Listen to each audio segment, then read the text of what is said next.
Dober večer, lepo pozdravljeni na Slovenski matici in prav lep pozdrav našim današnjim gostom, profesorju dr. Dimitriju Ruplu, gospodu Igorju Merzi in gospodu Igorju Bavčarju. Vojni doktor dr. Igor Grdine, ki je bil prav tako napovedan, da bo sodeloval na današnjem pogovoru, se je moral žal opravičiti, vendarle pa sem prepričana, da bomo v tej imenitni družbi danes govorili ne samo o podobah iz resničnosti, ki so zapisane v tej knjigi, ampak o tistih podobah resničnosti, ki jih moramo žal včasih in pogosto živeti tukaj in zdaj. Doktor Rupl, dobrodošli še enkrat in prosim vas za začetek, morda to je vaša tretja knjiga, ki je šla pri Slovenski matici. Zakaj naslov Podobe iz resničnosti? Tako zelo nas spominja na Cankarjeve Podobe iz sanj. Tudi citati iz te knjige ste navedli v uvodu k svoji novi zadnji knjigi. In včasih se zdi, kot da so te podobe iz resničnosti, ki jih moramo živeti, prav tako hude, groteskne in nerazumne, kot tiste, o katerih je pisal Ivan Cankar. Kje so tu podobnosti podob in kje razhajanja? Ja, hvala lepa za dobrodošlico, prijazne besede in za to vprašanje, ki mi ni bilo postavljeno prvič. Na to vprašanje sem nekoč neki televizijski novinarki odgovoril, da saj veste, da sem bil celo leto pa pol direktor Agencije za knjigo, kot ste bili vi državna sekretarka na Ministrstvu za kulturo. No, sem rekel, da po mojem branju oziroma po mojem opisu je seveda podob iz sanj v slovenski književni proizvodnji zelo veliko, relativno malo pa je podob iz resničnosti. Zdaj, v bistvu sem hotel reči, spomnite se, da se knjige delijo tako na grobem na dva dela, na beletristiko in na stvarne knjige. Knjige, ki govorijo o resničnosti, oziroma ki so tako rečem, preverljive na takšen ali drugačen način. Je pa po drugi strani tudi res, da čisto nedolžen glede podob iz sanj ta tekst ni.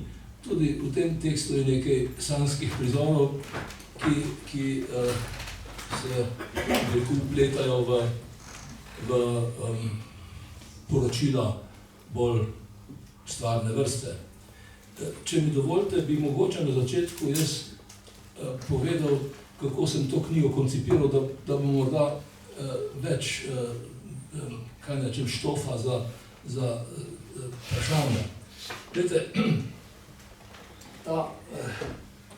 ta knjiga je seveda osebno poročilo. In sicer o 30 letih slovenske politike. O 30 letih v 35 poglavjih. Zdaj, jaz sem to knjigo pisal tudi nekoliko z mislijo na proslavljanje 30. obletnice neodvisnosti oziroma državnosti. Ampak potem so me nekateri prijatelji opozarjali, da preveč pišem in da bi morda še malo počakal z izidom te knjige. In v resnici je ta knjiga čakala nekaj časa, pa ne po zaslugi Slovenske matice, ampak tudi zato, ker sem jaz določene stvari spreminjal in tako naprej. V začetku sem jaz sam imel nekoliko, kaj da rečem, zadržkov glede objavljanja avtorja, ki je direktor Javne agencije za knjigo.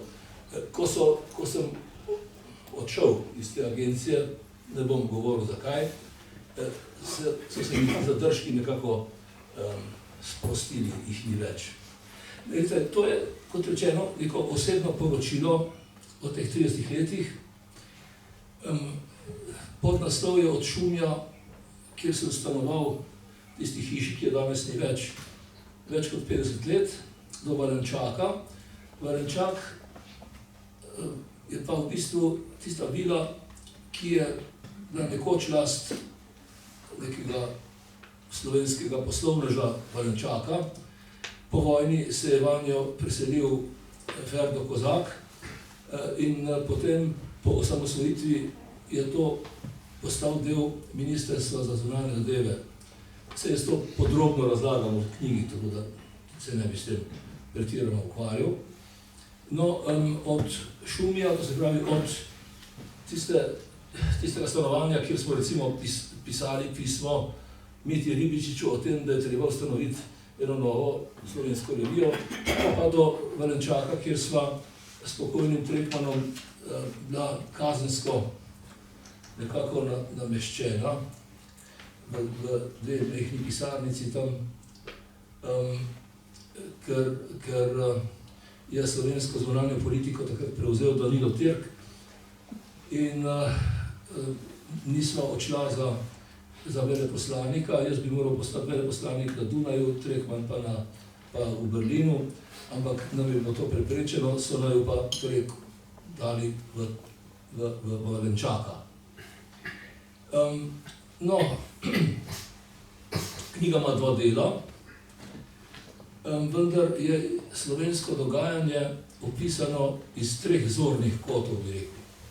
Prvič, imel sem namen zgodovinsko slovenske države opisati oziroma predstaviti v relativno nekoliko krajši obliki kot kadarkoli prej in morda tudi z nekimi drugimi poudarki, zgodovina slovenske države. Drugo je pa seveda dnevno dogajanje v letih 2020 in 2021. Na nek način se ta zgodovina slovenske države popisuje oziroma dogaja na ozadju nekih aktualnih dogodkov v Sloveniji v tistih dveh letih 20 in 21. No, tretji del je seveda ta dialog med Trekmanom in menoj, ko sva bila torej pregnana v tisto vilo tam nasproti ministrstva. To je nekaj sorta dislocirani obrat ministrstva za zunanje zadeve. No, zdaj, gre za zgodovino po koncu hladne vojne. In seveda v naslednjih 30 letih danes večkrat govorimo o tem, da je konec konca hladne vojne.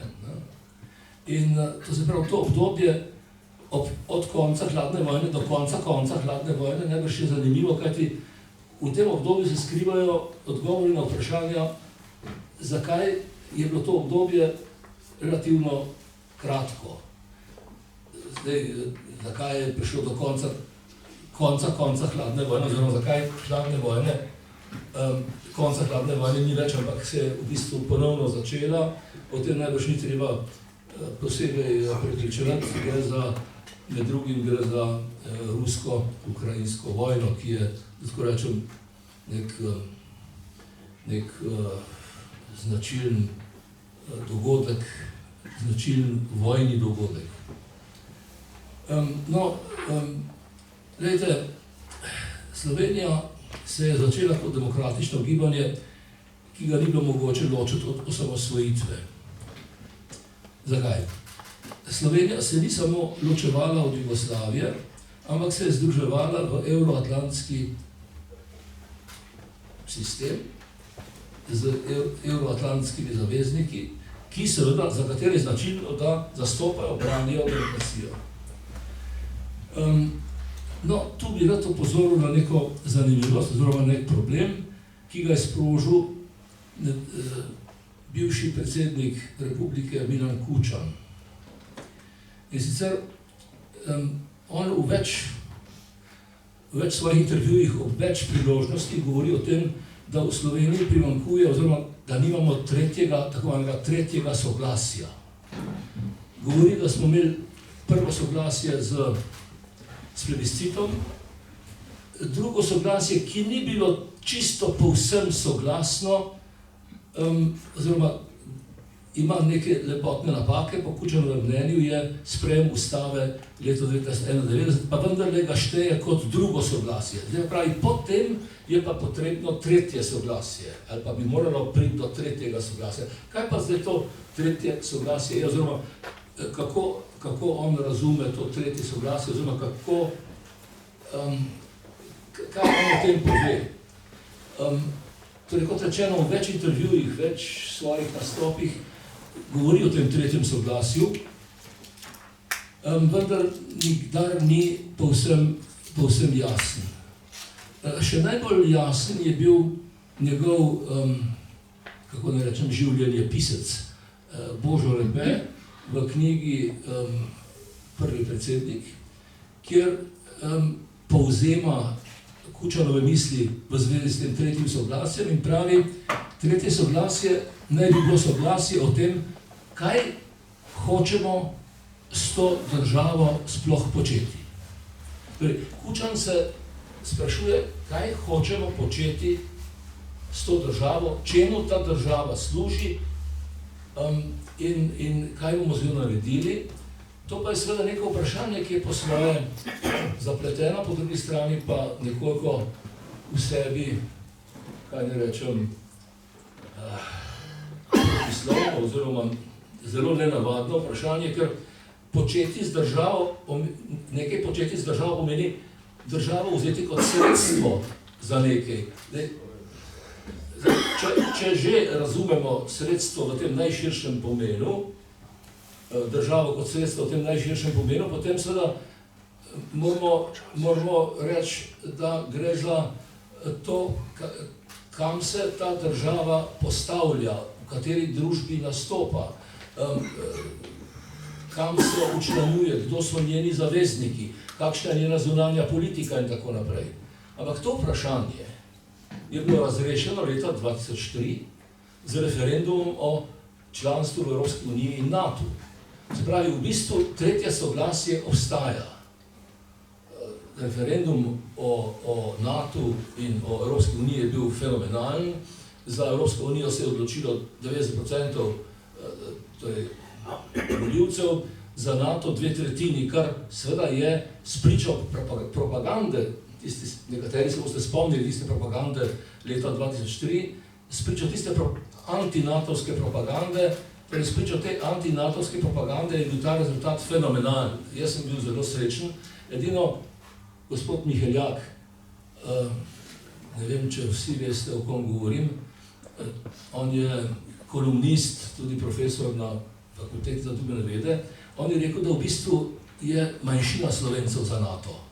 On je iz tega rezultata razbral, da se je za NATO opredelila manjšina Slovencev. To je seveda zelo zanimiv prijem, kaj rečem, analitičen prijem. No, 35 poglavij v tej knjigi, govorim seveda o prvem delu te knjige, opazuje 35 postaj slovenske osamosvojitve skozi daljnogled, bi rekel, iz neke daljave, iz neke distance, pri čemer je seveda vsaka od teh postaj pregledana skozi drobnogled aktualnega dogajanja. Se pravi, po eni strani distanca, po drugi strani seveda, da tako rečem, neposredna upletenost v dogajanje. Jaz bom potem, če bo kdo želel kakšne pojasnila, imam 2 citata pripravljena, sicer pa moram reči, da sem posebej zadovoljen, da se mi je v tej knjigi posrečno povedati marsikaj v zvezi z našim predsedovanjem, oziroma mojim osebnim predsedovanjem Organizaciji za varnost in sodelovanje v Evropi leta 2005, ko sem v tej funkciji prepotoval celo ozemlje nekdanje Sovjetske zveze in obiskal vse države, ki so nastale po razpadu Sovjetske zveze. Iz teh zapiskov, iz tega tudi, kar je mogoče prebrati v tej knjigi, je morda nekoliko bolj razumljivo vprašanje ukrajinsko-ruske vojne. Toliko za začetek, hvala lepa. Hvala lepa. Predstavili ste dokaj izčrpno samo strukturo knjige, pa vendarle je treba poudariti, da je tu še drugi del, korespondenčni del z Borutom Trekmanom, žal, ki je pred kratkim preminil, tako da je na nek način knjiga tudi poklon in spomin nanj. Za ta dva dela bi lahko rekli, da si korespondirata in nasprotujeta po eni strani, če je prvi pogled skozi daljnogled, je drugi seveda pogled iz svoje lastne notrine, pa vendarle že sam podnaslov Od Šumija do Valenčaka govori, da tudi v ta pogled na osamosvojitev in 30 let samostojne Slovenije vnašate vedno osebno noto. To sta vendarle dve vaši življenjski postaji, Šumi in Valenčak. In zato moje vprašanje gospodu Bavčarju, koliko se zdi, da je potem prostora za resnično objektivni prikaz nekega časa in prostora in seveda vi ste bili soudeleženec tega dogajanja in morda najbolj kompetentni, da nekaj o tem, kako vendarle dr. Rupel s svojim pisanjem in svojimi spomini ustvarja neko objektivno podobo tistega časa in prostora, koliko je to uspel. Hvala lepa. Mi dva z Dimitrijem sva v tistih časih živela v različnih svetovih. Jaz sem bil izrazito, bom rekel, angažiran doma, v vladi. Vodil sem projekt osamosvojitve od aprila 1991 dalje. Predtem sem koordiniral nekaj ključnih dogodkov v vladi, da ne govorim o času, ko sem delal v odboru, v opoziciji, ko smo ustvarjali, bom rekel, podlago za to, čemu danes pravimo osamosvojitev. Dimitrijev svet je bil svet, ki ga zelo dobro opisuje in v resnici na ljubo sem jaz to knjigo prebral z velikim zanimanjem tudi zaradi tega, ker sem veliko teh stvari vedel, vendar nisem bil poleg, medtem ko je on bil. In kar zadeva, bom rekel, ta parket evropske in svetovne diplomacije, je tu Dimitrij gotovo najbolj kompetentna oseba, da lahko te stvari predstavi in mislim, da jih je tudi zelo uspešno predstavil. To, kar je mene fasciniralo v tej knjigi, da povem na kratko, sta dve stvari. Prvič, to poglavje, kjer je citiral nemške dokumente, ki so pred kratkim objavljeni. Zakaj? Zaradi tega, ker ne zaradi njegovega odnosa do teh dokumentov, pač pa zaradi dokumentov samih, ker so odstranili, bom rekel, neko tančico nad tem razumevanjem tistega časa pri velikih, čeprav smo dosti od tega vedeli, ampak pri velikih igralcih evropskih in svetovnih v tistem času jugoslovanske krize, ki so pokazali na strahove, ki se v resnici prav zares njihova upravičenost se prav zares kaže zdaj v tej ukrajinsko, v tem napadu Rusov na Ukrajino. In takrat morda, vse to zase lahko rečem, takrat sem imel nekaj čez 30 let, teh stvari nisem videl na tak način. In pred kratkim sva se z Dimitrijem pogovarjala, pa tudi z drugimi, in sem jaz rekel, da se je meni zdelo, da so stvari bistveno bolj enostavne, kot se mi zdi danes, ko prebiram nazaj te. Na nek način se mi zdi, da ima eno zelo zanimivo poglavje, kjer opisuje in govori o starosti politikov in ljudi in seveda tudi umetnikov, literatov v različnih časih. Meni se zdi, da smo mi imeli eno tako ravno pravšno mero nekega odnosa med razmeroma mladimi ljudmi in malo starejšimi, ki morda se nismo zavedali, ali pa bom rekel, tudi nismo želeli se ozirati na vse te konsekvence na način, kot jih danes razumem tudi skozi to knjigo. Drug del je ta razgovor, ta korespondenca z Borutom Trekmanom, ki se mi zdi izjemno zanimiva, ki se mi zdi res pravi prispevek. Bil sem res prijetno presenečen, to sta pred 12 leti, če se ne motim, se je to dogajalo. In praktično vsa aktualna vprašanja današnjega časa so bile takrat odprta. Pravzaprav niti eno ni, ki ne bi bilo odprto. In še z nekim pogledom za nazaj, ki se meni zdi res fascinantno, to, da si ti, Dimitrij, se v knjigi vprašaš, zakaj to vidi Cankar, zakaj to ne vidijo znanstveniki, zakaj to ne vidijo zgodovinarji. In to se meni tudi resno postavlja to vprašanje. Zakaj nekatere stvari, ki zadevajo Slovenijo, Slovence, vidijo literati, vidijo, bom rekel, naši kulturniki, ne vidimo jih pa in ne vidijo jih ljudje, ki bi na nek način bili poklicani za to, da se s temi stvarmi ukvarjajo. Moje mnenje je, da zaradi tega, ker velikokrat, po mojem mnenju, pretirano razmišljamo o tej slovenski državi, samostojnosti in osamosvojitvi kot o tisočletnih sanjah. V resnici je, če pogledate natančno, v resnici v zgodovini te slovenske politike ni bilo neke resne organizirane sile, ne bom rekel posameznikov, ne bom rekel literatov, ne bom rekel ljudi, ki so se izkazali z nekim vizionarstvom, ampak neke politične sile, neke politike, ki bi imela za cilj vzpostaviti lastno slovensko državo. To se zelo dobro kaže tudi v vajni korespondenci, ko ti odpreš vprašanje majhnosti Slovenije, Slovencev, oziroma in Slovenije, in Slovencev, in slovenskega naroda.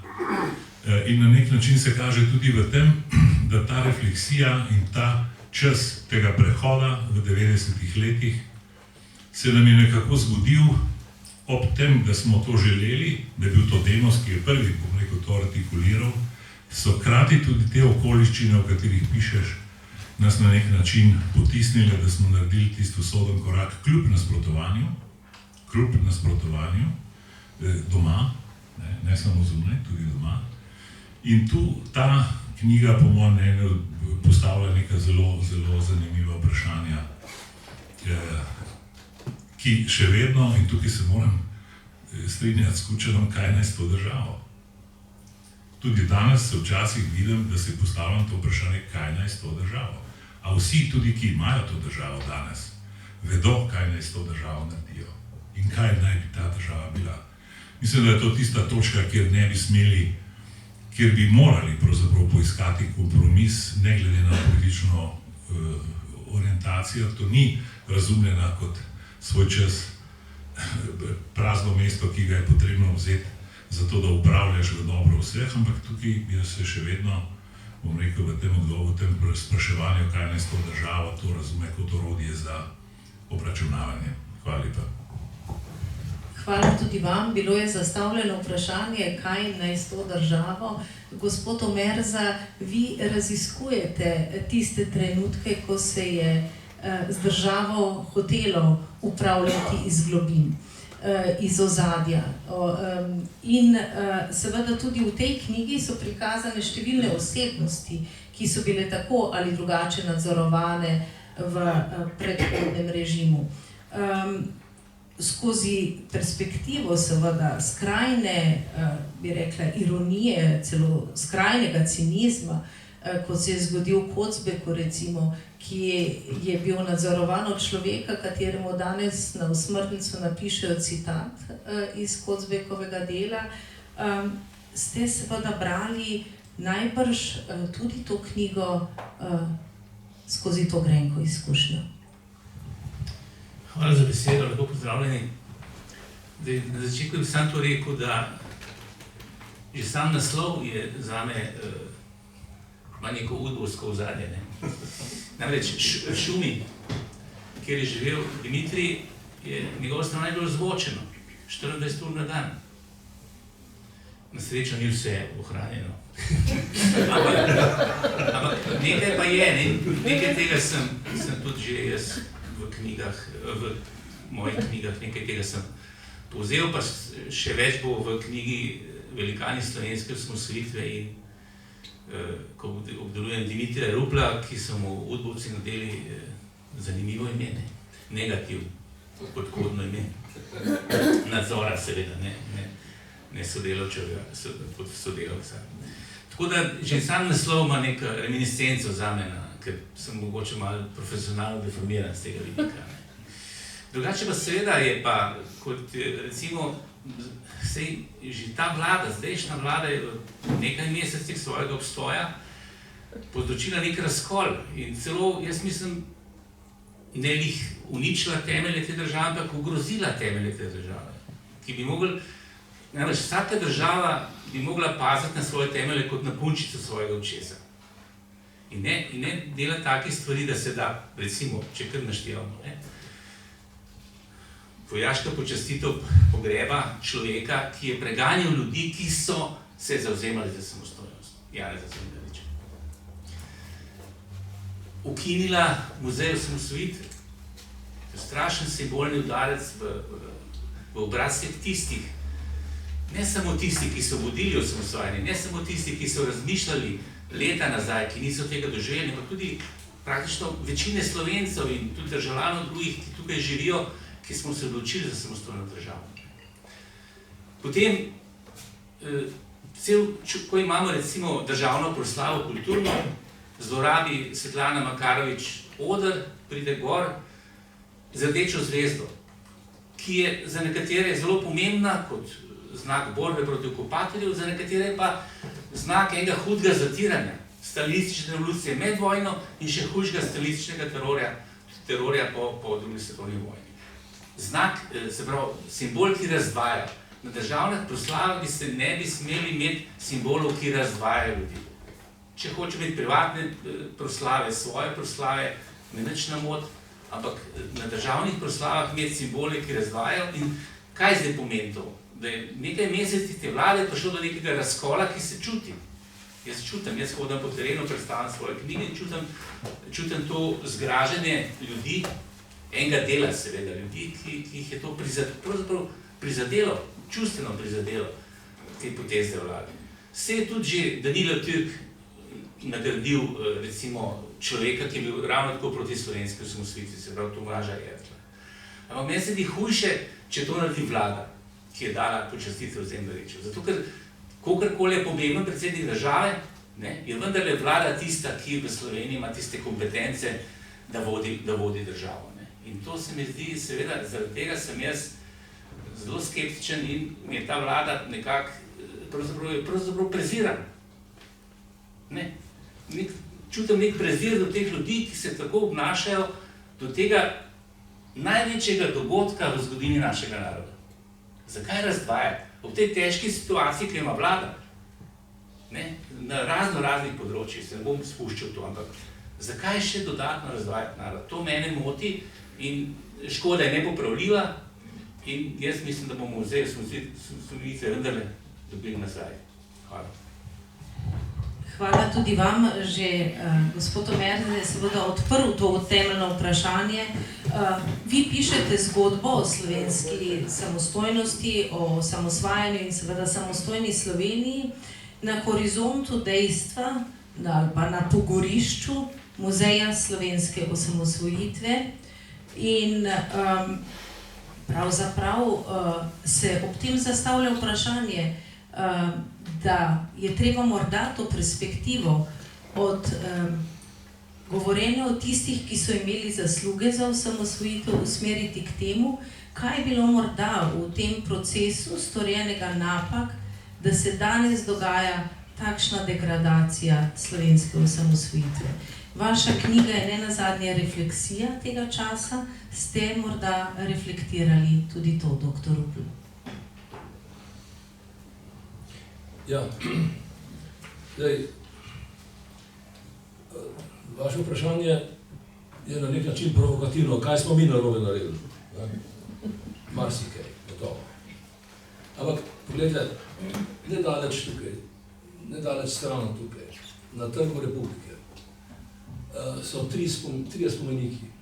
Eden je spomenik Kardelju, spomnite se, kaj je nekoč Bojan Štih rekel o tistih, ki so okrog Kardelja, da imajo vsi nogavico čez obraz.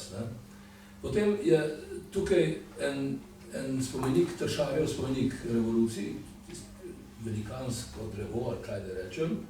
Potem pa, zraven tega je pa en tak marmornat spomenik, oziroma, kaj da rečem, v bistvu nek spomenik, na katerem je sta na dveh straneh zapisana dva odlomka iz neveljavne ustave. Iz ustave 1974. Mi imamo nasproti parlamenta spomenik neveljavni ustavi, ustavi iz leta 1974, ustavi Socialistične republike Slovenije. Jaz sem eno svojo znanko, ki je doma na Hrvaškem, vprašal, če bi bilo to na Hrvaškem mogoče, ker ni govora, da bi bilo to mogoče na Hrvaškem, da bi obstajal spomenik, ki bi poskušal na nek način aktualizirati neko neveljavno listino. Pa ta neveljavna listina, da se komu zdi to relativno nevažno. Tam je kup stavkov o samoupravljanju, pa združenem delu, pa delovni inteligenci, pa ta marksistično-leninistična krama. Ne? Ampak, jaz ne vem, koliko od vas, koliko med nami, koliko Slovencev ve, kaj v tej ustavi iz leta 1974 zares piše. V uvodnih določbah, oziroma uvodnih načelnih tistih členih, je govor o tem, in pa to ni samo bilo v ustavi 1974, tudi že v prejšnji ustavi 63. leta, je govor o tem, da je ta država namenjena temu, da bo ustvarila komunizem. Namesto sistema, ki nagrajuje po delu in po sposobnostih, bo nagrajevala po potrebah. To piše v ustavi. In mi imamo to ustavo postavljeno na neko častno mesto nasproti parlamenta, ki je razveljavil to ustavo. Jaz se sprašujem, kje živim? Jaz ne vem, če vsi tako razmišljamo, mogoče kdo razmišlja drugače, možno je tudi drugače razmišljati. Danes se govori, predvsem ena od strank v tej vladajoči koaliciji, govori o tem, da bi bilo treba doseči ne samo enakost glede priložnosti, ampak enakost glede rezultatov. Enakost glede rezultatov pa seveda je druga formulacija za komunistični sistem. Za nek sistem, ki seveda nikdar ni obstajal, nikdar ne bo obstajal, ampak mi imamo en velik problem. Mi imamo v jedru našega življenja imamo neko ideologijo, ki je s tem življenjem smrtno skregana, na smrt skregana. Glejte, jaz pač smatram, dokler še lahko, pa dokler mi kdo to objavi, se bom pač prizadeval za to, da se o teh stvareh govori in da jih ne bomo pozabili in da se bomo na vse zadnje zavedali, da gre za nemogoče zadeve. Jutri imamo v Slovenski Bistrici oba z Omerzom, tam nastopana so Pučnikovi dnevi. In bo neka okrogla miza, ki jo organizira Konrad Adenauer Stiftung in bo tudi kolega Omerza predstavil svojo knjigo o Pučniku, Pučnik in Udba seveda. No, tema teh Pučnikovih dnevov je kulturna vojna. Kulturna vojna, kulturni boj, to razumemo nekako, ne? Zdaj obstaja en kupenih publikacij v zadnjem času, ki govorijo o kulturnem marksizmu. En od opazovalcev oziroma teoretikov, opazovalcev tega dogajanja, Rod Dreher, se je tudi preveden v slovenščino, pravi, da današnji zagovorniki pravičnosti, on jih tako imenuje, ne uporabljajo enakih sredstev kot njihovi predniki bolševiki. To se pravi, da se ne ukvarjajo z gospodarstvom, ampak se ukvarjajo s kulturo. Namesto, da bi se ukvarjali z gospodarstvom, oziroma namesto, da bi poskušali urejati, presežno vrednost, pa uporabno vrednost, pa take stvari iz Marxa, se ukvarjajo s kulturo. Tu v tej knjigi noter sem jaz ne, da bi vedel, da bomo imeli ta posvet in ne da bi vedel, da pogovor o kulturnem marksizmu, sem navedel en citat iz Samuela Huntingtona. Pazite, Samuel Huntington je leta 1992 napisal, da prihodnji spori na svetu ne bodo več politični in tudi, gospodarski in tako naprej, ampak kulturni. Da naslednji spopad, ki nas čaka v prihodnosti, je spopad civilizacij. In potem vam tudi našteva, katere civilizacije so in tako naprej in tako naprej. Hočem reči, na nek način se seveda ta hladna vojna obuja v znamenju kulturne vojne. Hvala, ja, lahko potrdim, da sem tudi sama bila presenečena na tem, da to ni, ne nazadnje bi lahko v vaši knjigi dali tudi naslov Od Kola do Angele Merkel, ali namreč pogled vaš je usmerjen seveda tudi v ta evropski prostor.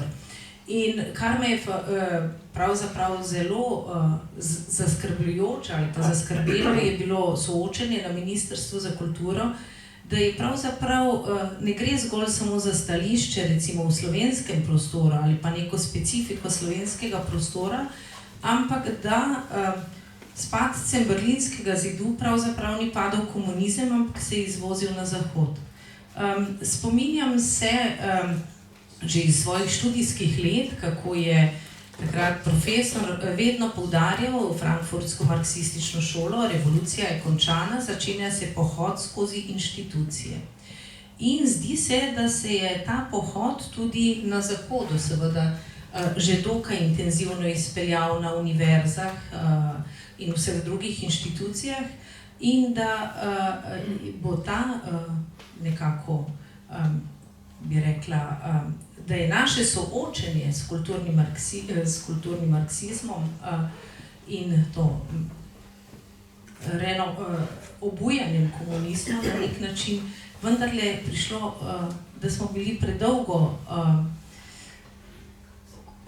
morda nismo ga opazili in da smo predolgo spali, bi rekli, nekako na teh naših dosežkih osamosvojitve. Veste kaj, sem si tako nekako malo hudomušno rekel, zakaj je tista neveljavna ustava tam na tistem spomeniku. Zaradi tega, ker so komunisti morda takrat mislili, saj jo bomo še rabili.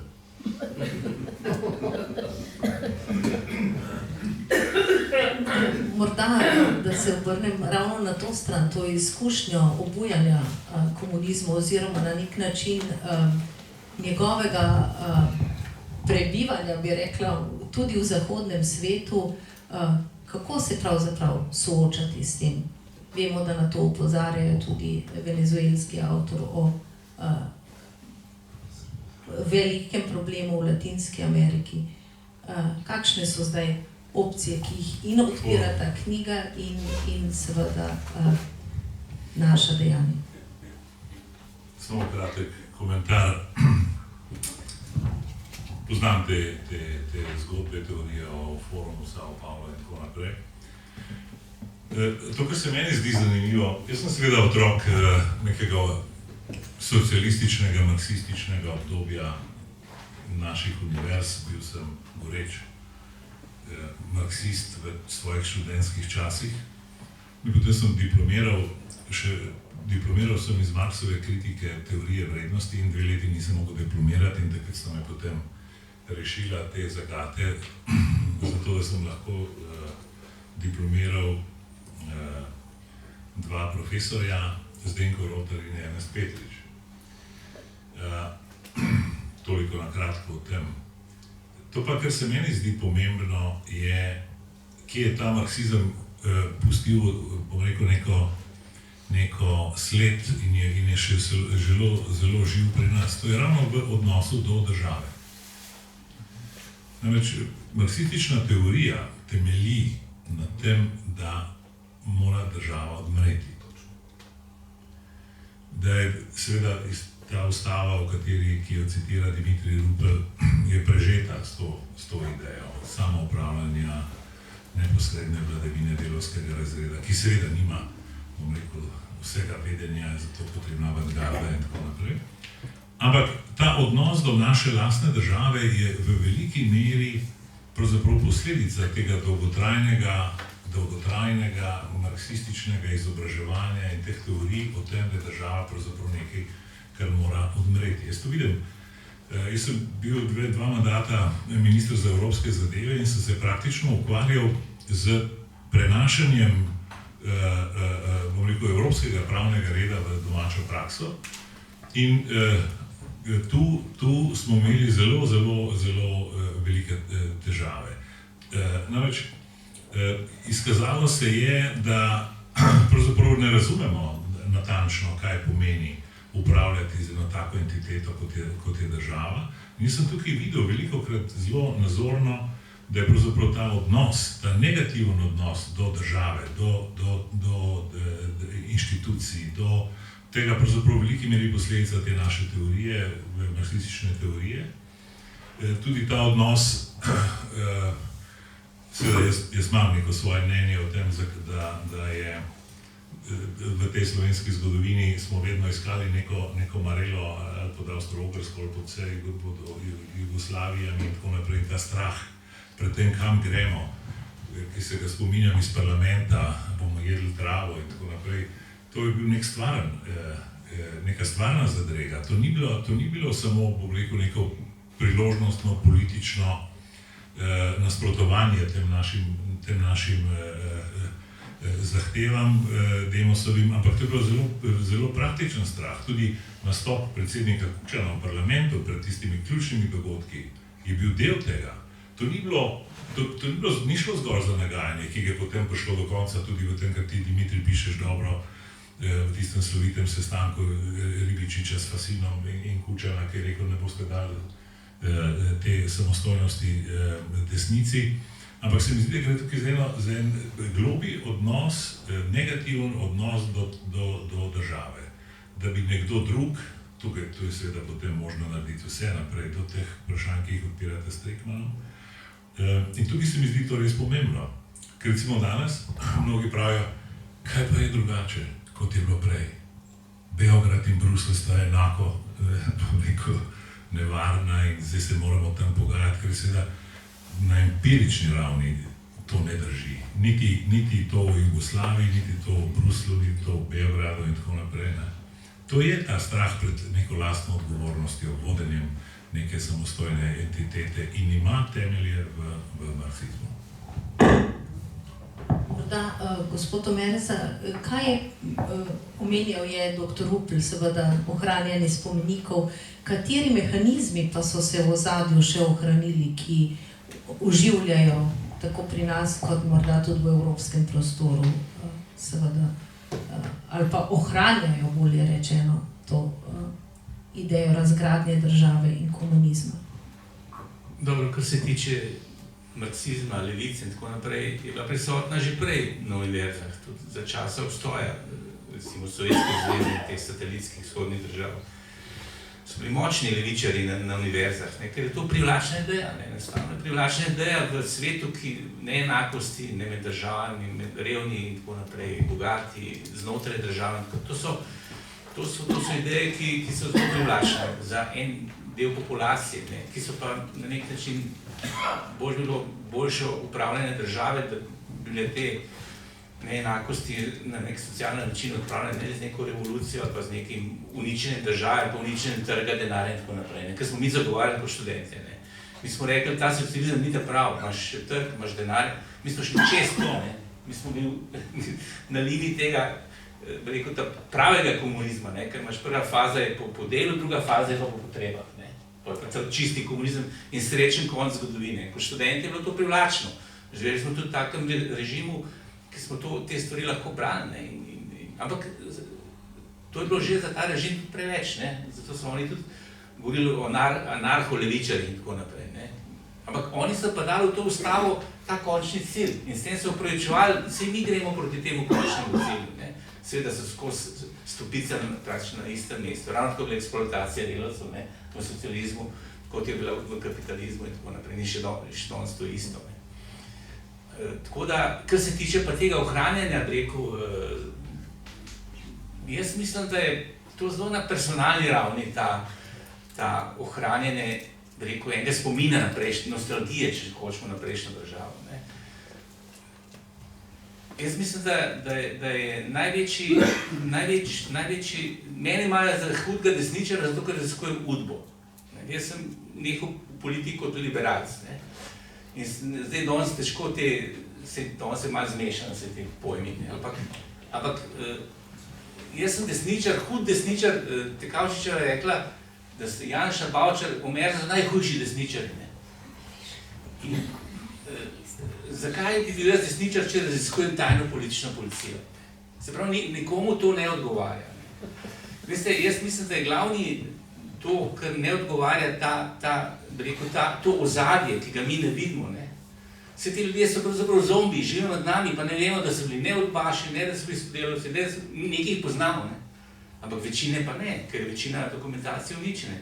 In zdaj imate vi tisoče in tisoče sodelavcev udbe, ki ne marajo, da se brska po udbi.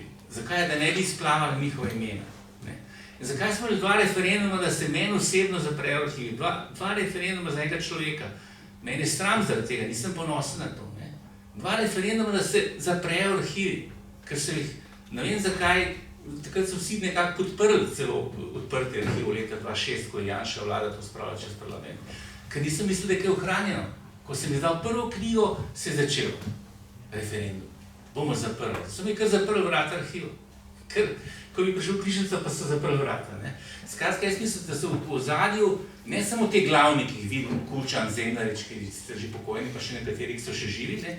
Ki so bili politični predstavniki, ki so politično vodili tajno politično policijo, pa bili pomembni v režimu nasploh, ne?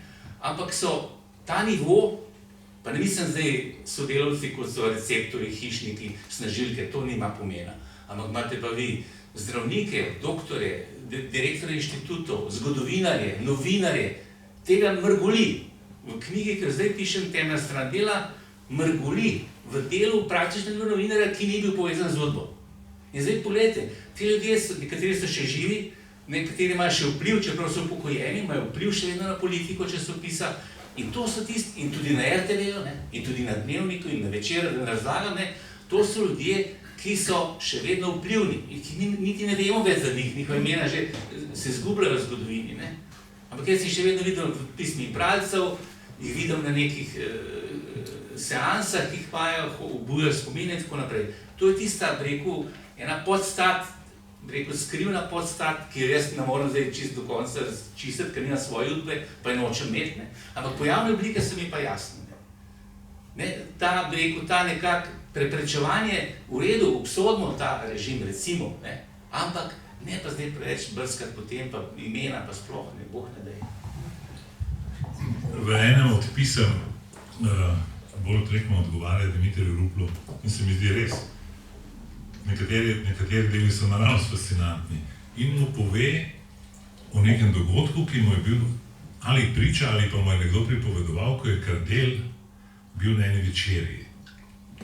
In je cel večer razlagal, kako, kam grejo, ne vem, ta trenutek se ne spomnim, kdo je še vse bil takrat na tisti večerji, ampak Kardel, ki je seveda govoril v glavnem on je bil znan potem, da si težko prišel do besede, je na koncu rekel, tako pravi Trekman, se je zamislil sam nad seboj, nad vsem tem, kar je tam razložil in povedal in bil navdušen pravzaprav nad tem svojim predavanjem na tej večeri, drugi so lahko vsaj jedli, in je rekel, škoda, ker nismo komunisti nesmrtni.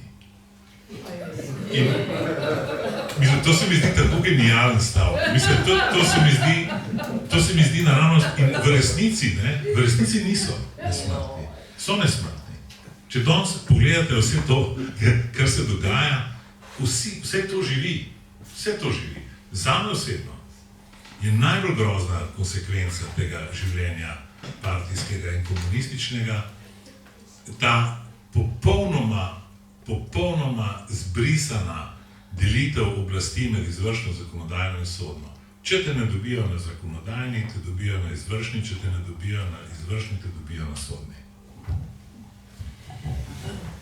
Hvala za ta intermezzo, izvolite.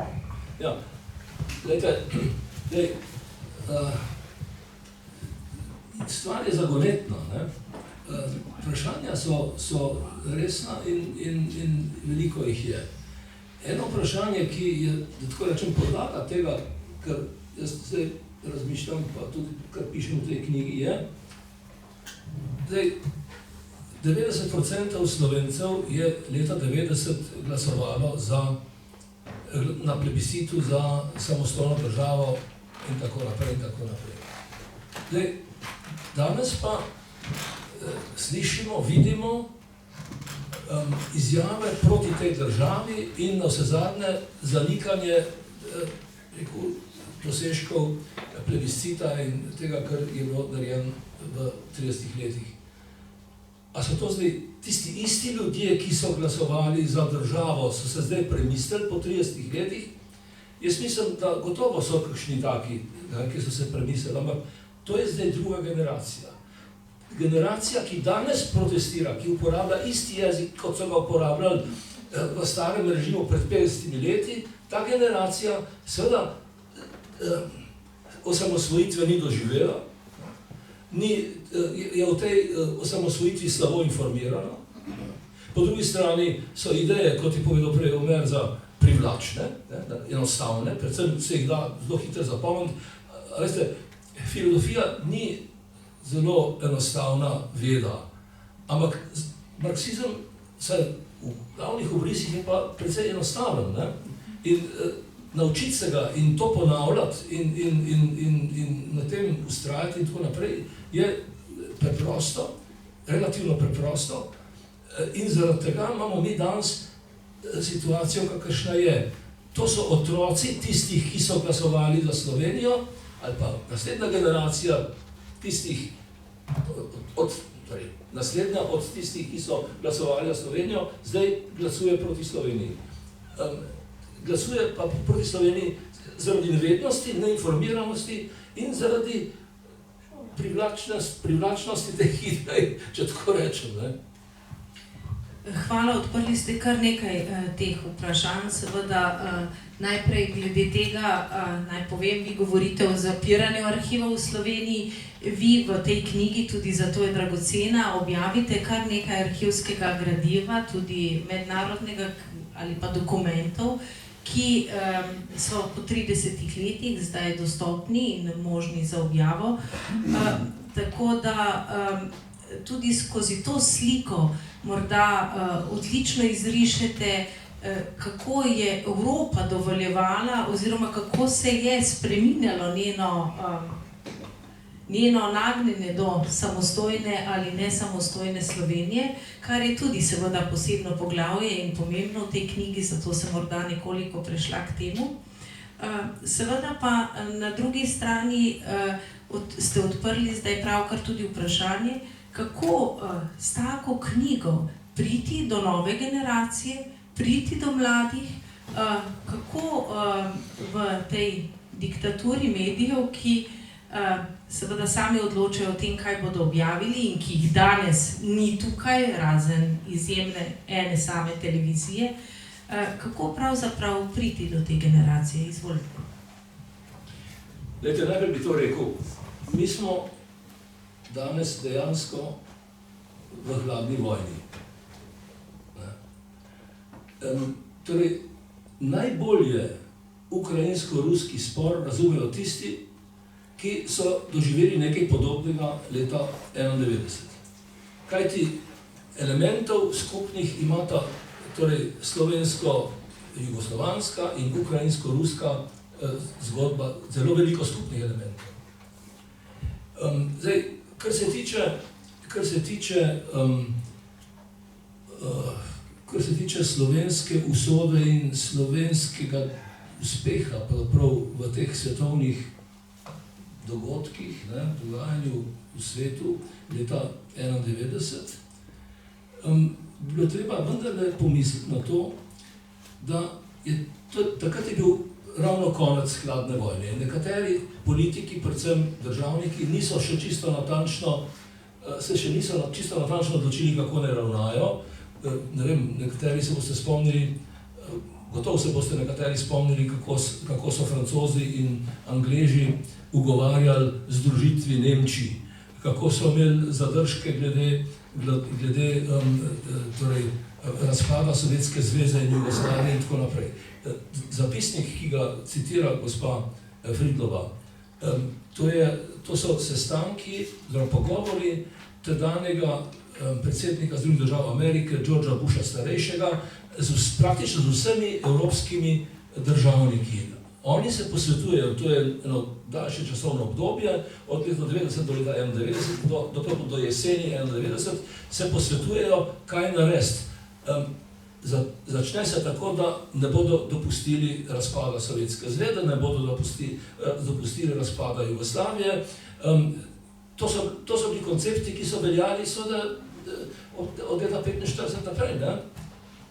Nakar se te zadeve začnejo, tudi pod vplivom dogajanja v Jugoslaviji in seveda v Sovjetski zvezi, začnejo stališča spreminjati.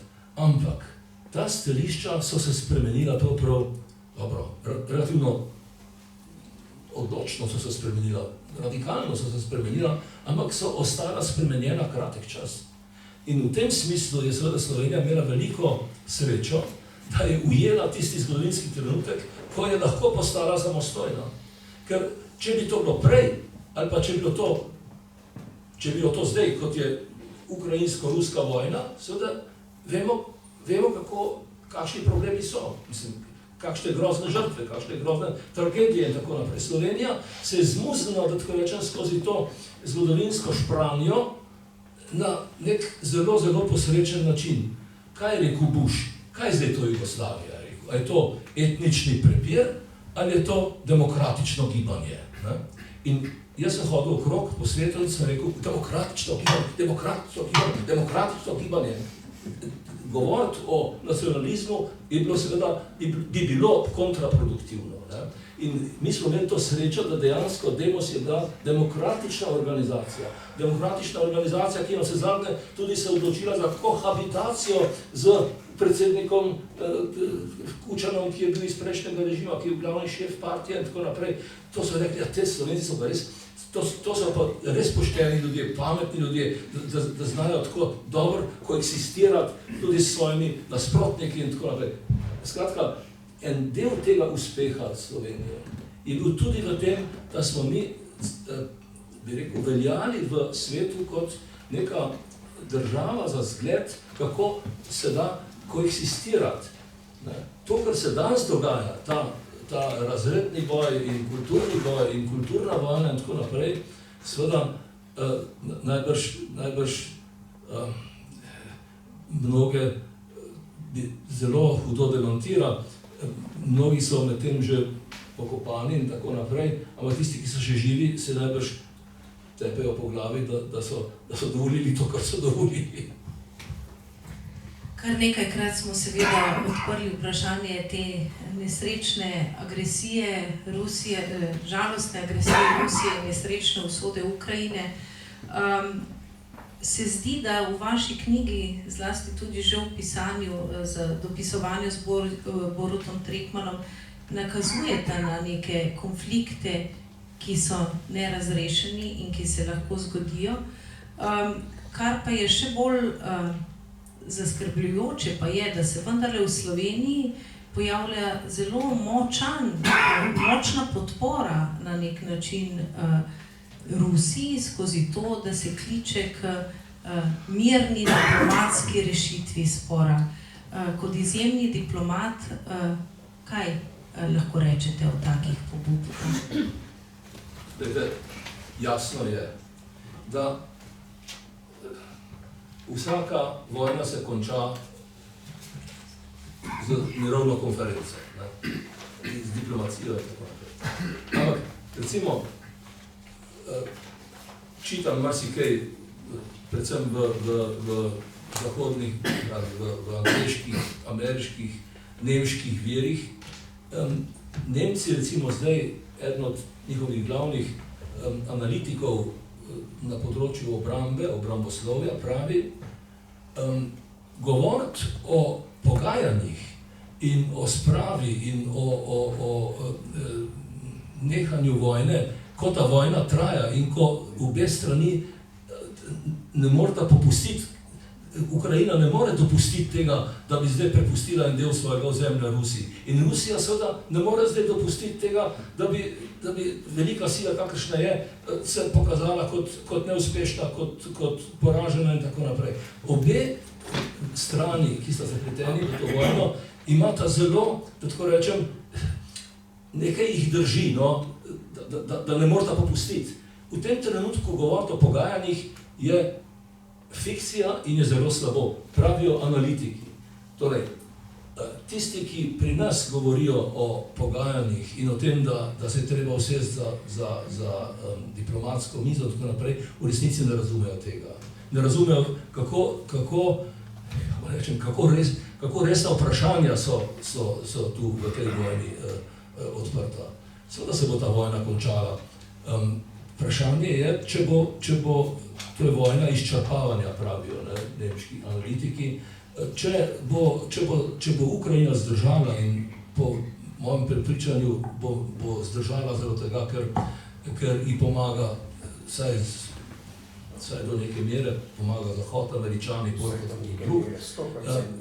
Pač drži to fronto, da tako rečem, nepremagljivo. Ne? To je zelo, bi rekel, zanimiva, bi rekel, lastnost, značilnost te vojne. In jaz mislim, da govoriti o pogajanjih v tem trenutku, dokaj ta vojna traja na tako odločilen način, tako usoden način, seveda je res zgrešeno. Sami ste izkušali slovensko vojno neposredno, morda skozi to perspektivo, kaj, gospod Bavčar? En zelo zanimivih piscev je Bolgar Ivan Krastov, zgodovinar, nekaj odličnih knjig je napisal. In pred približno 10 leti je, mislim, da celo po naročilu Evropske unije ali z njeno pomočjo delal neke analize in ankete po Evropi. Eno od zanimivih vprašanj je bilo, če bi prišlo do svetovnega konflikta oziroma do večjega konflikta v Evropi, na katero od držav bi se lahko naslonili, kje vidite zaveznika, ki bi vas obvaroval in tako naprej. V 3 državah Evrope takratne so omenili večinsko anketiranci Rusijo. V Bolgariji, v Grčiji in v Sloveniji. Večina teh anketirancev je omenila, da se je potrebno v primeru takega konflikta nasloniti na Rusijo. Jaz to prebral takrat malo zatem, mene je to presenetilo, moram reči. In ko danes vi govorite o tem, da je cela vrsta ljudi zelo naklonjena Rusiji, se mi zdi, da je to, kar je rekel prej Dimitrij, da se pravzaprav vrača neko obdobje po teh 30 letih, ki jih je naša generacija res preživela na nek način neverjetno. Bom rekel, od konca zgodovine, leta 90, pa vse tja do pred nekaj leti, se je zdelo, da so res te stvari nepovratne, da nikoli več ne bo mogoče govoriti o tovrstnih konfliktih. Res, da jih je že takoj zatem jugoslovanska kriza delno demantirala, ne? In predvsem ta grozovita vojna na Balkanu, v Bosni in Hercegovini, med Srbijo, Hrvaško in tako naprej. Ampak po drugi strani pa tako močnega in tako velikega konflikta, kot se zdaj slika, seveda tudi dejansko se nismo zavedali, da lahko do tega pride. In tukaj tukaj vidim spet, da grem nazaj k knjigi, zelo zanimiv del vajne korespondence, predvsem Trekmanovega izjemnega poznavanja zgodovine, ki je naravnost briljantno opisal nekatere tendence, ki se dogajajo in ki se jih današnji čas potrjuje. Jaz bi temu dodal še to, da je tisto prelomno obdobje leta 90, ki se je zdelo, da je to, bom rekel, res neko obdobje pomladi narodov in konca vseh teh konfliktov, tudi skozi, bom rekel, tekste te knjige in skozi dokumente, ki so v tej knjigi objavljeni, pokazalo, da to vendarle ni bilo tako enoznačno in tako enostavno. Nenazadnje so tudi, malo je znano, da je združitev Nemčije pravzaprav bila plačana takrat s prevzemom evra. Nemčija je bila 95% proti prevzemu evra. Nemčija ni želela prevzeti evra in to je bila ena od cen tistih, bom rekel, pogovora Busha, mlajšega in Kohla takrat, če se ne motim, ki sta naredila to. Malo je znano tudi to, da je Mitterrand šel na predvečer oziroma tik pred to združitvijo v Moskvo in to je bilo objavljeno šele pred 10 leti z vprašanjem starih zaveznikov, bomo to dopustili. Tudi nasprotovanje Thatcherjeve združitvi Nemčije. Tako naprej kaže, da so bile vse te tendence, vse to živo in da vse to še danes, bom rekel, še danes pomeni neko oživljanje nekih drugih tendenc. Tako da je treba biti tudi pri Ukrajini, se moramo zavedati, da se zna v neki točki, to sem jaz napisal v prvem članku, takoj ob začetku vojne, da je treba zelo budno opazovati, kako se bo ta odnos velikih sil in sploh, bom rekel, pomembnih mednarodnih igralcev razvijal naprej do Ukrajine. Če pogledate primer Poljske med drugo svetovno vojno, ki so jo že v Teheranu žrtvovali Rusom. In bom rekel, potem v Jalti še posebej. Kljub temu, da je Churchill ves čas si prizadeval za to, da bi na nek način popravil to in na koncu celo ukazal svojemu generalštabu, da pripravi ta sloviti načrt Untinkable, ki je bil v bistvu načrt za napad na Sovjetsko zvezo.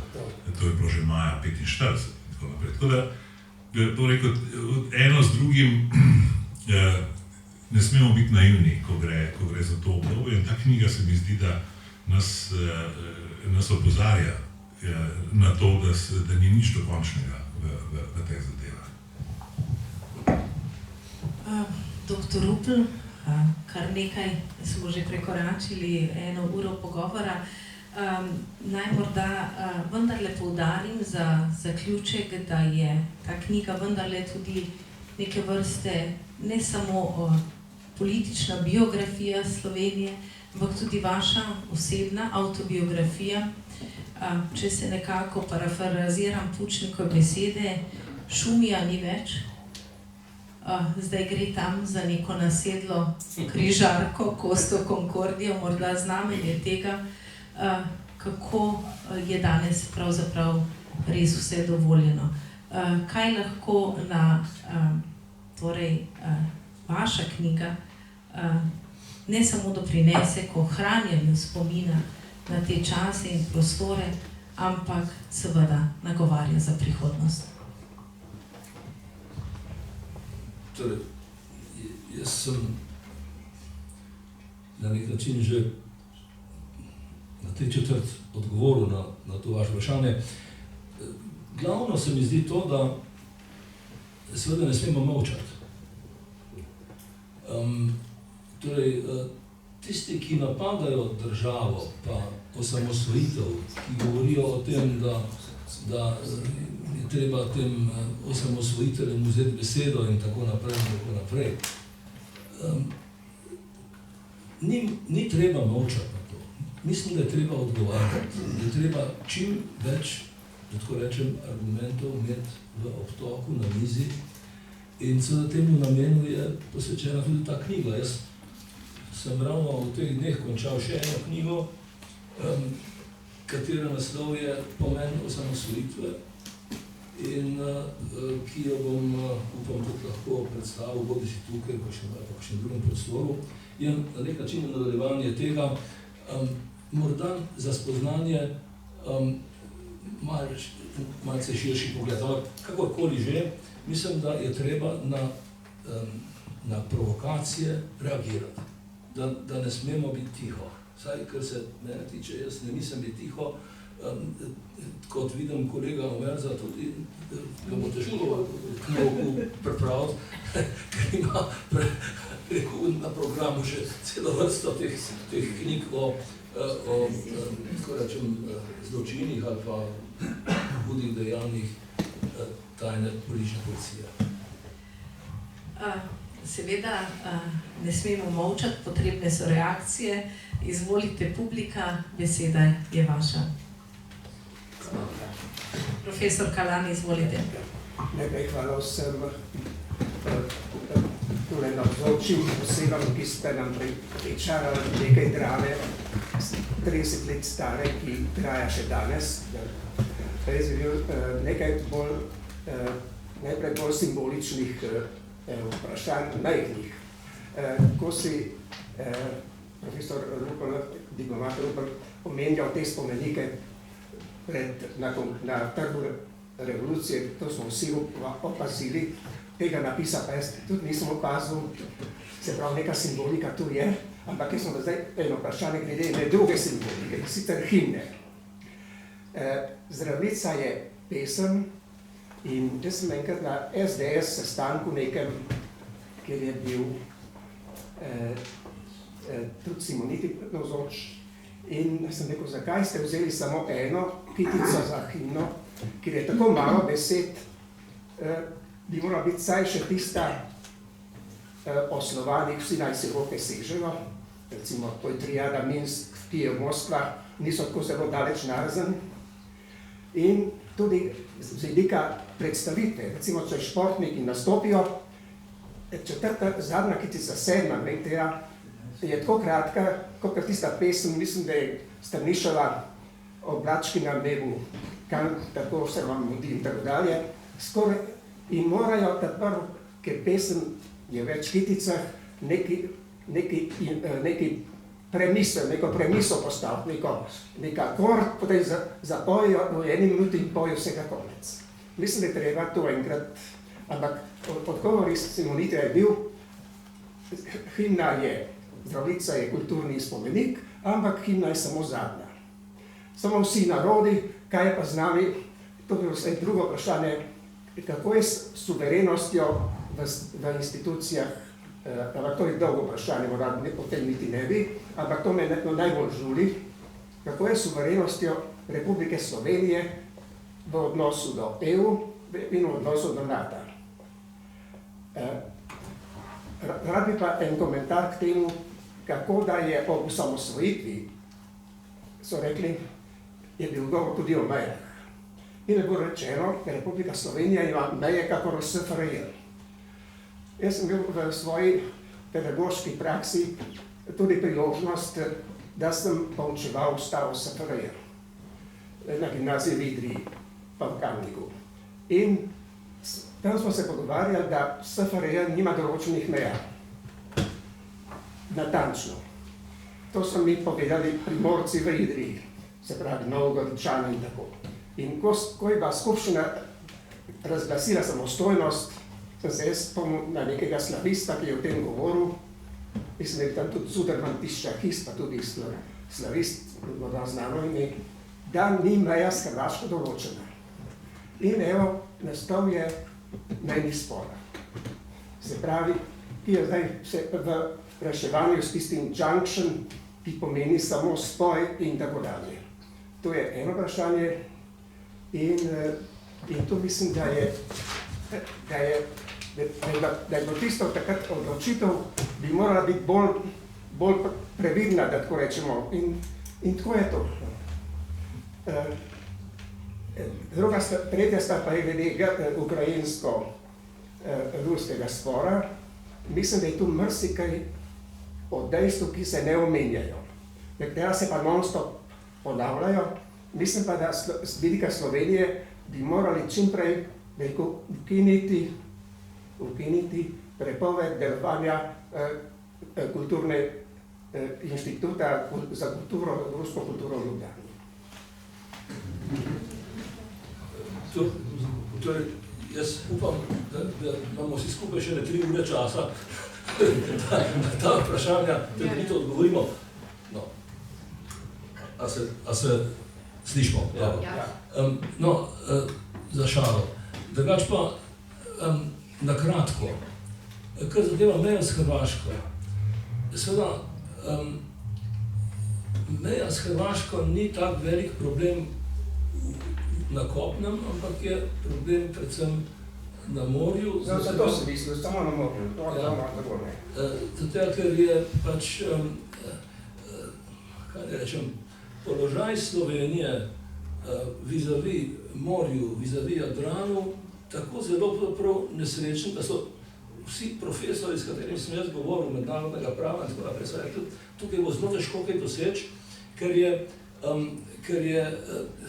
da tako rečem, ni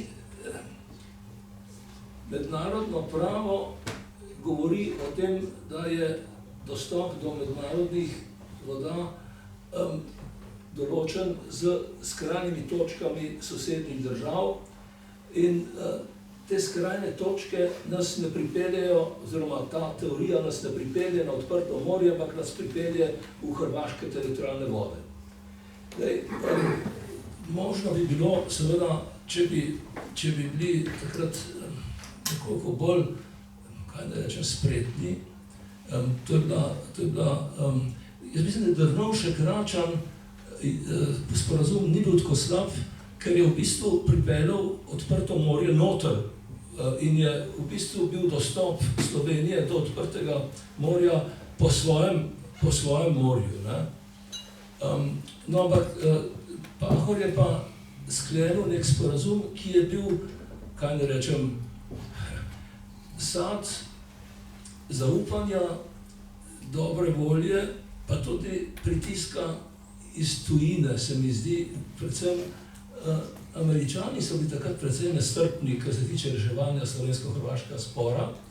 In namesto, da bi v arbitražnem sporazumu napisali, najprej bomo rešili mejni problem, potem bo Slovenija odločala o svojem stališču do integracije Hrvaške v Evropsko unijo.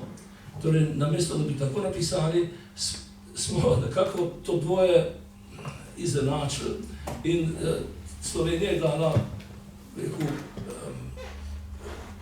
kaj ne rečem, pozitivno mnenje glede Hrvaške, medtem ko Hrvaška pa svojega dela ni izpolnila. Tudi ta slaba varianta s tem z odločitvijo Haškega sodišča, jaz mislim, da je ta odločitev slaba za Slovenijo, tudi te odločitve Hrvaška ne priznava. In tu smo seveda sredi enega resnega problema. Zdaj samo vprašanje, da tako rečem, državniške modrosti, ali je mogoče to vprašanje dati v oklepaj. Jaz se spomnim enega svojega pogovora z mehiško zunanjo ministrico, ki je ravno prišla v Washington na pogovore z ameriško vlado. Je rekla, veste, nimamo s Američani en kup odprtih problemov. Sam nameravam pa se pogovarjati o tistih stvarih, ki jih je mogoče rešiti in ki so v korist obojih. Saj ne mislim, da bi mi odgovoril, vse razumem, lahko kar ostaviš. To je en hudičev problem, kako zdaj ta hrvaški spor neutralizirati, da ne bi vplival na ljudi. Poglejte, koliko Slovencev ima svoje nepremičnine na Hrvaškem. To ni enostavna stvar, to je stvar zelo, da tako rečem, tehtnega premisleka. Kaj pa glede himne? Himna je pa tako. Himna je dejansko Zdravljica. Zdravljica je, cel tekst Zdravljice je pač, če se jaz prav spomnim, bil proglašen kot tekstovna osnova za himno. Da pri nas predvajajo oziroma uporabljajo samo eno kitico, je čista ekonomija.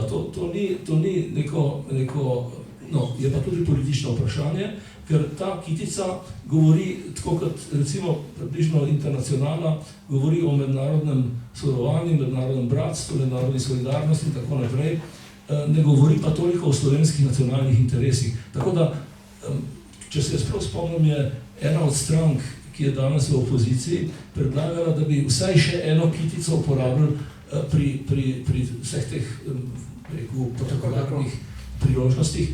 Tisto, ki govori o narodu in ki pa se začenja za nekatere z škandalozno besedo Bog. Ne?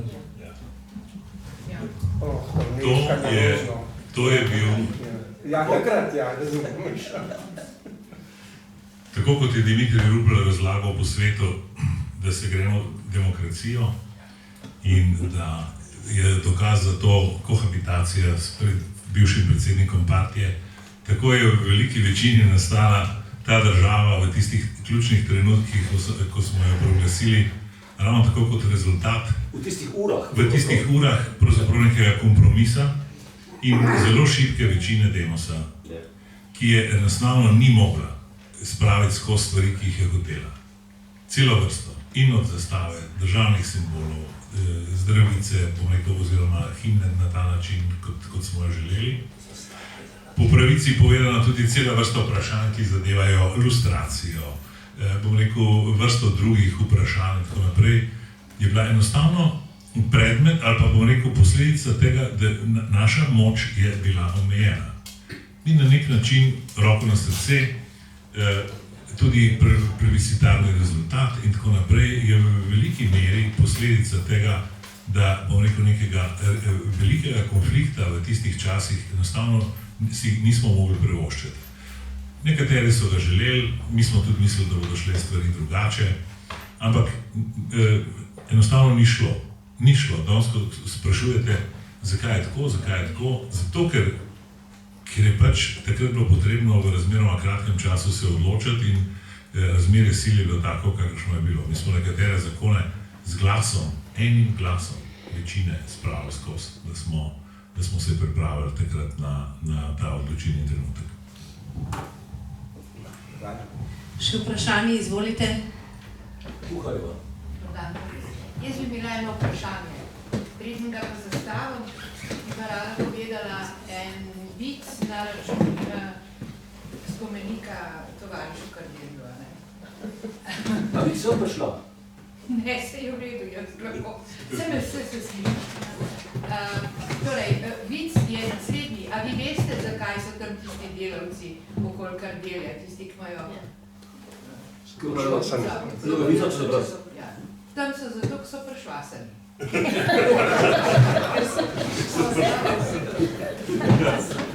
Zdaj imam pa vprašanje in to, oprostite, prosim, imam vprašanje predvsem za Ignacijo.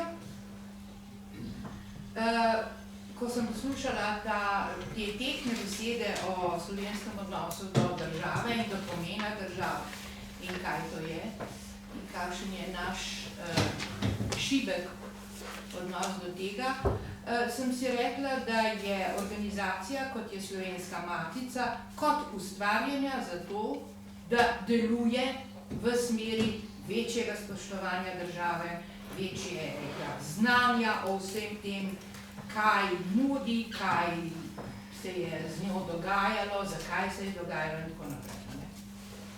In moje vprašanje, oprostite prosim, je, imate vtis, da se Slovenska matica te svoje vloge popolnoma zaveda? Jaz imam nekaj slabih občutkov v zvezi s tem in vam z veseljem povem, da je zadnji slab občutek povezan s simpozijem o Pučniku, ko je bila pogosto obravnavana na prošnjo Muzeja za slovensko osamosvojitev želja ali vsaj možnost, da bi bila Slovenska matica soorganizator Pučnikovega simpozija, je bilo to predmet spora v tej organizaciji oziroma v tej hiši in da je bila potem ta možnost odbita. A ne? Moje osebno mnenje je, da bi bila to lepa priložnost, da se Matica nekoliko bolj izkaže, kot je to v njeni navadi. Hvala. Hvala lepa za to zelo pomembno vprašanje. Seveda, Slovenska Matica ima veliko udov. Če bi o tem odločil en sam, recimo, bi govorili, da Slovenska Matica ni demokratična. Seveda pa sama v svoji vlogi, kolikor lahko in kolikor smem, vsak trenutek poudarjam in opozarjam, da je 160 let zgodovine Slovenske Matice, zaveza, da je Slovenska Matica temeljna institucija, ki mora vsak trenutek ohranjati slovenski jezik, kulturo, znanost, omiko, zgodovino in tako dalje. Kar zadeva konkretno vprašanje, sem se zato tudi sama osebno zavzela, da se prvotna odločitev, da Slovenska Matica ne bo soorganizatorka simpozija o Jožetu Pučniku, da se ponovno obravnava takoj, ko sem prišla znova v septembru na Slovensko Matico. Ponovno se je obravnavala na zgodovinskem odseku, kjer je večina, demokratična večina članov odseka, kljub glasnemu neodobravanju gospoda akademika Milčka Komelja, pa tudi gospe Zvonke Zupanič Slavec, odločila, da zaradi tega, ker Slovenska Matica ni sodelovala pri pripravi programa, ta ne more biti soorganizatorica. Opozarjala sem, da je to sramota za Slovensko Matico, opozarjali so tudi nekatere druge sodelavke na to, tudi gospa Katja Kleindinst, ki je tu prisotna, ampak seveda to je cena demokratičnega odločanja. Žal. Hvala lepa.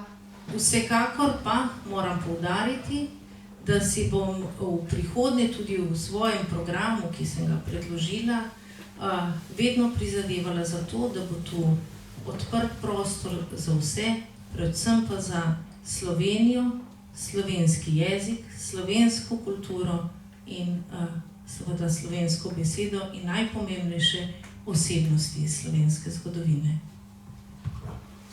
Hočem reči, da to vse drži, ampak zgodovinari so na odseku trdili, da Jože Pučnik za našo osamosvojitev ni pomemben in da je kasneje nekako prišel zraven. To smo bolj ostro, to je bilo rečeno. Tako povem, bolj nazorno. Jaz bom vidite predstavil knjigo Jože Pučnik in Udba. V njej je stotine dokumentov, ki še nikoli niso bili objavljeni. Ta arhiv je odprt od leta 2006. Zakaj ob stotinjah slovenskih zgodovinarjev, jaz kot nezgodoviner, predstavljati stotine in stotine dokumentov, ki so odprti in jih nihče od zgodovinarjev ne povoha? Zakaj moram jaz to narediti?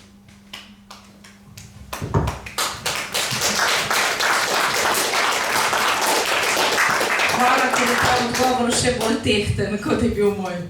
Morda še kakšno vprašanje?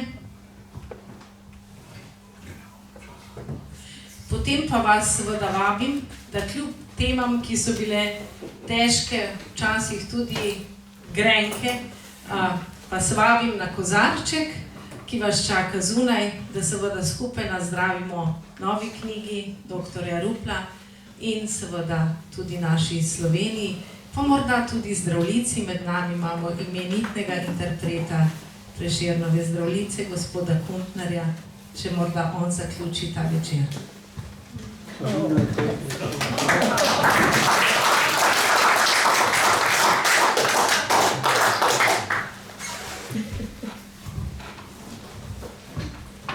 Čast mi je, da lahko spregovorim v imenu Franceta Zvrla.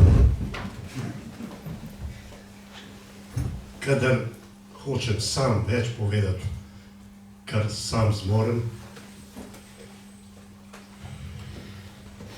bolj povem zdravljico, ali pa kakega Cankarja. Dovolite pa, da se najprej zahvalim vsem vam, ki ste to govorili danes, ker ste mi tako odpirali oziroma potrdili moje pesniško ranjeno dušo, ki se rešujem s kako poezijo. Imam slučajno tu, bi lahko tudi eno prebral, ki bi vse to povedal, kar so tu govorili, ampak bom Zdravljico povedal in poved tudi vse in gremo k vinu bolj. Prijatelji, obrodile so trte, vince nam sladko, ki nam oživlja žile, srce razjasni in oko, ki utopi vse skrbi. V potrtih prsih up budi. Komu najprej veselo Zdravljico, bratje, šmo zapet? Bog našo nam deželo, Bog živi, ves slovenski svet, brate, vse, kar nas je sinov, sloveče mater. V sovražnike z oblako rotune in našga trešči grom. Prost, ko je bil očakal naprej, naj bo Slovencev dom, naj zdrobenih ruke si spome. Kje še teže? Edinost, sreča, sprava, k nam ne nazaj se vrnejo.